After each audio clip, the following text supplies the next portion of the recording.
What you're seeing as attacks on me, quite frankly, are attacks on science, because all of the things that I have spoken about consistently from the very beginning have been fundamentally based on science. Really? But remember, Fauci is the science. But after 4 vaccine shots and double masking, Fauci somehow got COVID, and then this happened. Given my age, I went on Paxlovid for 5 days, and I felt really quite well, just a bit of rhinorrhea and fatigue. And after I finished the 5 days of Paxlovid, I reverted to negative on an antigen test for 3 days in a row. And then on the 4th day, just to be absolutely certain, I tested myself again, and I reverted back to positive by the antigen test. The next day or so, I started to feel really poorly, much worse than in the first go-around.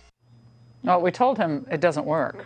Said that months ago. And now he's taking another round of Paxlovid. So what does the science say? The CDC and the FDA both say there's no evidence of benefit to a second round of the drug, let alone benefit to the first round if you've been vaxxed or have had COVID previously. We covered this months ago, but here we are with Dr. Peter McCullough, again, epidemiologist, cardiologist, also author of Courage to Face COVID-19.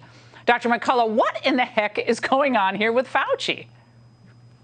You know, he should go on to a community standard of care, which has been either prolonged hydroxychloroquine or ivermectin, plus steroids in combinations with other medications.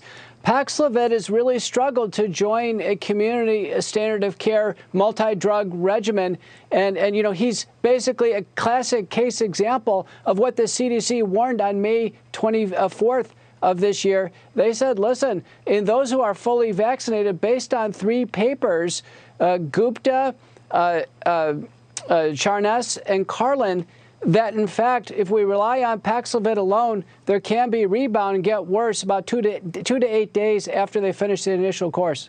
So he got a Pax rebound, and he's suffering from that. But I think he's going to be okay, thankfully. But Dr. Jay Varma, who's a Cornell epidemiologist in New York, is warning that a possible 6th COVID wave, if you lost track, is on the way. Dr. McCullough, are vaccines making the waves more inevitable? Because you've been discussing this for some time with the antibody-dependent enhancement going on. There's 3 analyses by Subramanian, Kampf, and Beatty, 145 countries now, ecological analysis, Laura. It's fairly clear that mass vaccination, which has been indiscriminate, is actually making things worse. There's more cases, hospitalizations, and deaths the more populations are vaccinated. It's a mistake to indiscriminately vaccinate in the setting of a highly prevalent pandemic.